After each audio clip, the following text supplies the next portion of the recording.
In 2006, the ATF in Arizona created a scandal, unlike really the ATF had ever seen. Obviously outside of their malpractices at Ruby Ridge, and I can go on and on.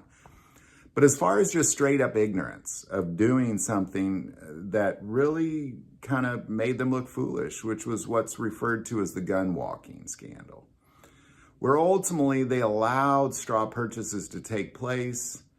And they did this in such a way in Arizona to try to track guns to the cartel, the Mexican cartel, and find out who is supplying these guns. So they just let people make tons of straw purchases, and all those guns just simply disappeared.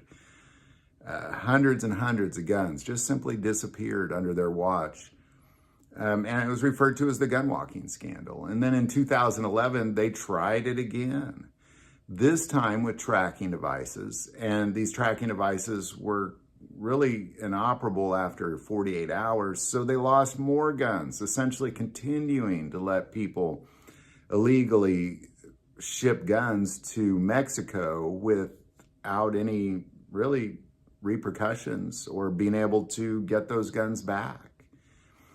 And I bring these gun walking scandals up because it seems like that they're doing it again. It's kind of a practice that has clearly never worked for the ATF, and they seem to be doing it again. Now, what are we talking about here? Well, what we've seen in 2024 alone is thousands and thousands of guns being smuggled from the U.S.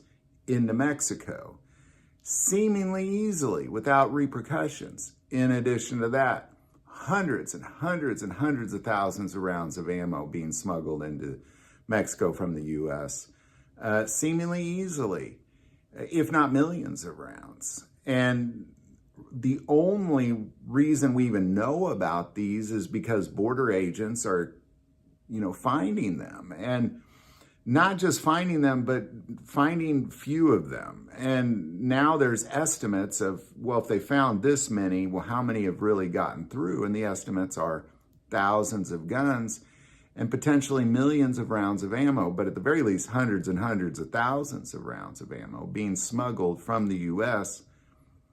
to Mexico. Now, how is this happening? The only possible explanation for this happening is people are making straw purchases, multiple straw purchases on an extremely high level, and then shipping them to Mexico for sale. Now, I bring up the gun walking scandal because I don't simply see how this is possible. If I know about it, how is it the ATF doesn't know about it? Of course they have to know about it. So there's a few explanations for this. One, they're incompetent and they can't stop it. Two, they're allowing it to happen. Now, it could be a combination of both things. I definitely don't want to undermine the incompetence of the administrative branch of the federal government, because they are incompetent. Not just the ATF, but all of those alphabet agencies have proven themselves to be regularly incompetent. Now, with that being said, I don't want to underplay that. And I also don't want to underplay the fact that the incompetency could really dwell on that they're allowing it to happen too, because they did it in 2006. They did it in 2011. What would stop them from doing it again?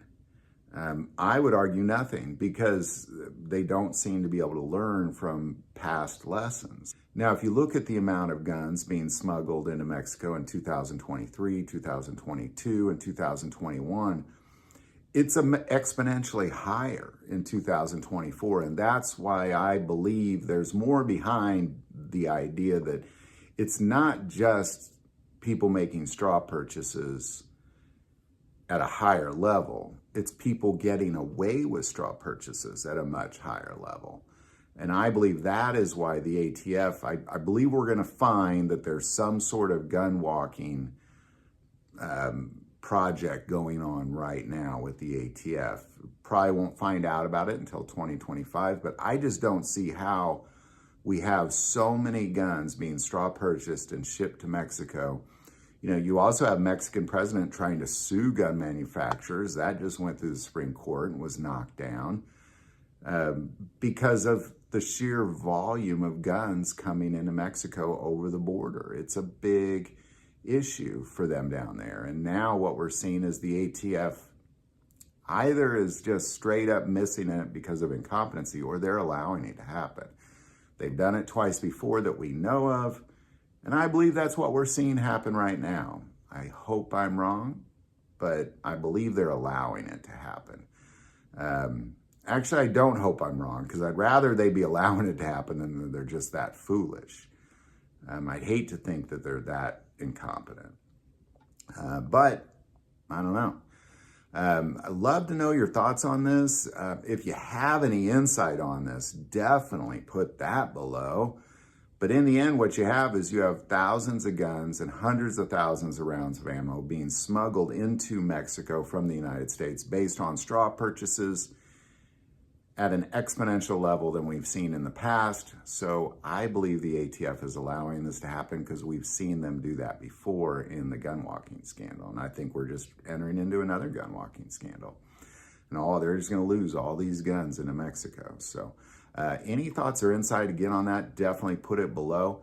I do want to take a moment and say most people watch the channel, hey, they're not subscribers. Click that subscribe button. It greatly increases the algorithm and our ability to get these messages out. That link is also below. But the most important part of this channel, we take prayer requests. So please don't ever, ever hesitate to send that in.